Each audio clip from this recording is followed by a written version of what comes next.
పెట్టినా మా మీద ఇంకా ఎన్ని రకాలుగా ఒత్తిళ్లు పెట్టినా ఈ రాష్ట్ర ప్రజల కోసం ఈ రాష్ట్ర సంక్షేమం కోసం మా పోరాటం మాత్రం కొనసాగుతూనే ఉంటుంది. నువ్వు ప్రజలకు ఇచ్చిన 6 గ్యారెంటీలు అమలు చేసేదాకా నీ ప్రభుత్వాన్ని నిన్ను ఎట్టి పరిస్థితుల్లో వదిలిపెట్టం.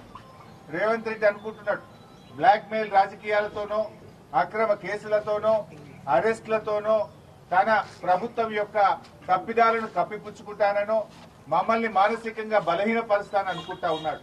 కానీ మేము మరింత బలంగా పోరాడతాం తప్ప ఎట్టి పరిస్థితుల్లో నీ అక్రమాలను గాని నీ 6 గ్యారెంటీల అమలుపై నిన్ను ప్రశ్నించడాన్ని వదిలిపెట్టే ప్రశ్నే ఉత్పన్నం కాదు. ఈరోజు కేటీఆర్ గారి మీద హైకోర్టులో కూడా వచ్చిన తీర్పు కేవలం విచారణ కొనసాగించడానికే చెప్పింది హైకోర్టు. ఇది అక్రమ కేసు, దీని విచారణ నిలుపుదల చేయాలని చెప్పి బీఆర్ఎస్ పార్టీ తరఫున మేము కోర్టుకు వెళ్ళాం.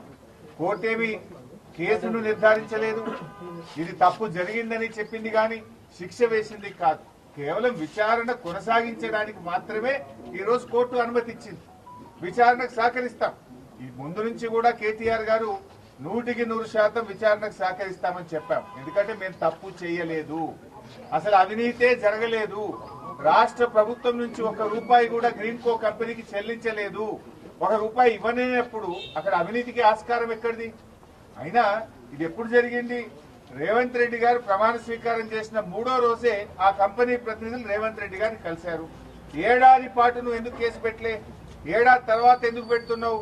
కేటీఆర్ గారు అడుగడుగునా నేను ప్రశ్నిస్తా ఉన్నాడు, నీ తప్పిదాలను బయట పెడతా ఉన్నాడు, నీ ప్రభుత్వం యొక్క వైఫల్యాలను ఎత్తి చూపుతా ఉన్నాడు. కనుక ఏడాది తర్వాత దాన్ని బయట పెట్టావు.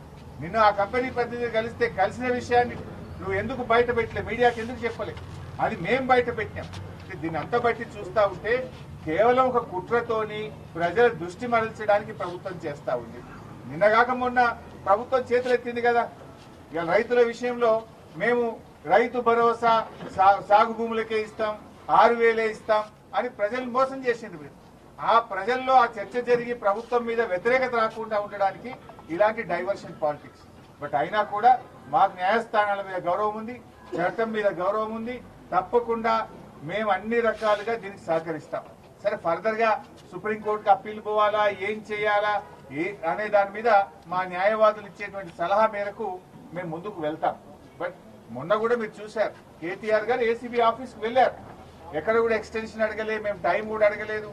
వాళ్ళు నోటీస్ ఇస్తే మేము వెళ్ళాం. ఎందుకంటే తప్పు చేయలేదు కనుకనే ధైర్యంగా విచారణకు కేటీఆర్ గారు వెళ్లారు.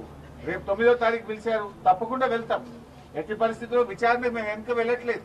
కాకపోతే ఈ ప్రభుత్వం తీరు బాగలేదు కనుక న్యాయవాదులతో నేను వెళ్తాననే కేటీఆర్ గారు అన్నారు తప్ప దాదాపు 45 నిమిషాలు విచారణకు వెళ్ళడానికి రోడ్డు మీద నిలబెట్టినా కూడా ఓపిక్ గా కేటీఆర్ గారు ఏసీబీ ఆఫీస్